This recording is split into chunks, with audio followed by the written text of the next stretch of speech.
ರಾಜ್ಯ ರಾಜಕಾರಣದಲ್ಲಿ ಸಿಎಂ ಬದಲಾವಣೆ ಗೊಂದಲ ಮುಂದುವರೆದಿರುವ ಬೆನ್ನಲ್ಲೇ ಮಾಜಿ ಸಚಿವ KN ರಾಜಣ್ಣ ನೀಡಿರುವ ಹೇಳಿಕೆ ಕುತೂಹಲ ಮೂಡಿಸಿದೆ.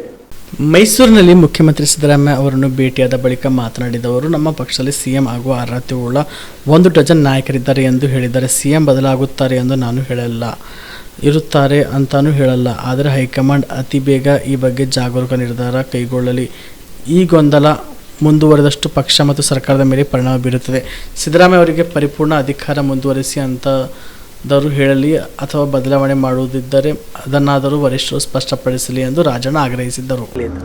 ಏನಾಗ್ತಾ ಇದೆ ನಿಮಗೆ ಗೊತ್ತಿಲ್ಲರಿ, ನೀವೇ ಹೇಳ್ಬೇಕು. ನಮಗೆಲ್ಲ ನೀವೇ ಹೇಳ್ಬೇಕು. ನಮಗೆ ಏನು ಬೆಳವಣಿಗೆ ಏನಿಲ್ಲ. ಈಗ CM ಏನು ಹೇಳಿದ್ದಾರೆ, ಹೈಕಮಾಂಡ್ನವ್ರು ಹೇಳ್ದಂಗೆ ನಾನು ನಡ್ಕೊಳ್ತೀನಿ ಅಂತ ಹೇಳಿದ್ದಾರೆ ಅಷ್ಟೇ. ಅಂತಿಮವಾಗಿ ಹೈಕಮಾಂಡ್ನವರು ಏನು ನಿರ್ಣಯ ಮಾಡ್ತಾರೆ ಮಾಡಬೇಕು. ನಾನು ಕೂಡ ಹೈಕಮಾಂಡ್ ಒತ್ತಾಯ ಮಾಡೋದು, ಈ ಗೊಂದಲ ಆದಷ್ಟು ಜಾಗ್ರತೆ ನಿವಾರಣೆ ಆಗಬೇಕು. ಈ ಗೊಂದಲ ನಿವಾರಣೆ ಆಗದಿದ್ರೆ ಸರ್ಕಾರದ ಅಡ್ಮಿನಿಸ್ಟ್ರೇಷನ್ ಗವರ್ನೆನ್ಸ್ ಮೇಲೂ ಕೂಡ ದುಷ್ಪರಿಣಾಮ ಆಗ್ತದೆ, ಪಕ್ಷದ ಮೇಲೂ ದುಷ್ಪರಿಣಾಮ ಆಗ್ತದೆ ಅಂತಕ್ಕಂಥದ್ದನ್ನು ನಾನು AICC ಅವರಿಗೆ ಖುದ್ದಾಗಿ ಹೋಗೋವಾಗಲೂ ಹೇಳಿದ್ದೀನಿ, ಪತ್ರನೂ ಬರೆದಿದ್ದೀನಿ. ಮತ್ತೊಮ್ಮೆ ನಿಮ್ಮ ಮೂಲಕ ನಾನು ಕಾಂಗ್ರೆಸ್ ಹೈಕಮಾಂಡ್ಗೆ ಒತ್ತಾಯ ಮಾಡ್ತಕ್ಕಂಥದ್ದು, ಏನು ನಿರ್ಣಯ ಅವರು ಇದೆ ಅದನ್ನು ಆದಷ್ಟು ಜಾಗ್ರತೆ ನಿರ್ಣಯವನ್ನು ಮಾಡಿ ಗೊಂದಲವನ್ನು ನಿವಾರಣೆ ಮಾಡಬೇಕು. ಏನು ನಿವಾರಣೆ ಮಾಡ್ತಕ್ಕಂಥದ್ದು ಅವರು ಅಥವಾ ಇವರಿಗೆ ಮುಕ್ತವಾಗಿ ಕ್ಯಾಬಿನೆಟ್ ರೀಶಫಲ್ ಮಾಡೋಕ್ಕೆ ಅವಕಾಶ ಕೊಡಬೇಕು. ಇಲ್ಲ ಅಂತೇಳಿದ್ರೆ ಏನೋ ಚೇಂಜ್ ಆಫ್ ಲೀಡರ್ಶಿಪ್ಪು ಅದು ಇದು ಅಂತೇಳಿ ಅದಾರು ಅವ್ರು ನಿರ್ಣಯ ಮಾಡಬೇಕಲ್ಲ.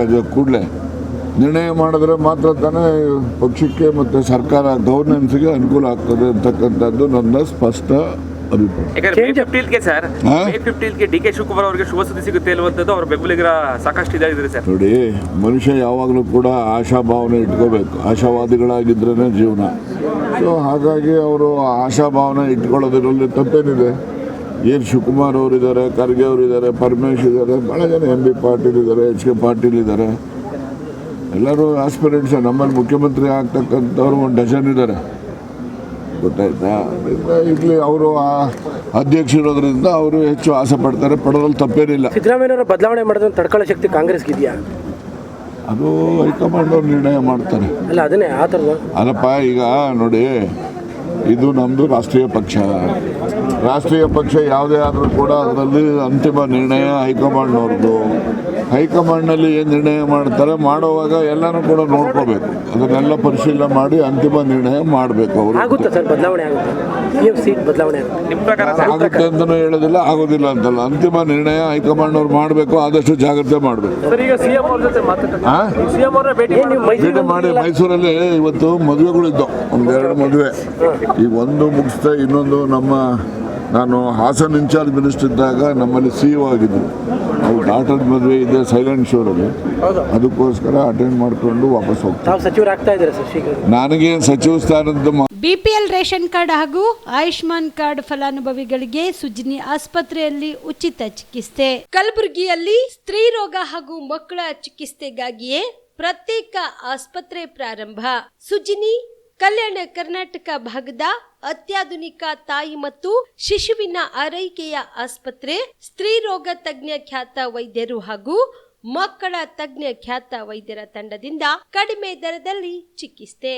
ವಿಶ್ವ ದರ್ಜೆಯ ಉಪಕರಣಗಳ ಮತ್ತು ಅತ್ಯಾಧುನಿಕ ICU, NICU ಹಾಗೂ ಇತರೆ ಸೌಲಭ್ಯಗಳಿಂದ ಮಕ್ಕಳಿಗೆ ಗುಣಮಟ್ಟದ ಆರೈಕೆ. ಸುಜಿನಿ ಆಸ್ಪತ್ರೆಯಲ್ಲಿನ ಸೌಲಭ್ಯಗಳು: ದಿನದ 24 ಗಂಟೆಯಲ್ಲಿ ತುರ್ತು ಸೇವೆ, ಹೈ ರಿಸ್ಕ್ ಗರ್ಭಧಾರಣೆ, ಒಬೆಸ್ಟ್ರಿಕ್ ICU, ನವಜಾತ ಮತ್ತು ಶಿಶು ICU, ಶಿಶು ಸಂಬಂಧಿತ ಶಸ್ತ್ರಚಿಕಿತ್ಸೆ, ಲ್ಯಾಪ್ರೋಸ್ಕೋಪಿ, ಲಸಿಕಾಕರಣ, ತಜ್ಞ ವೈದ್ಯರ ಸಲಹೆ, ಡಯಾಗ್ನೋಸ್ಟಿಕ್ ಮತ್ತು ಅಲ್ಟ್ರಾಸೌಂಡ್ ಸೇರಿದಂತೆ ಅನೇಕ ಸೌಲಭ್ಯಗಳು ನಿಮ್ಮ ಸುಜಿನಿ ಆಸ್ಪತ್ರೆಯಲ್ಲಿ ಲಭ್ಯ.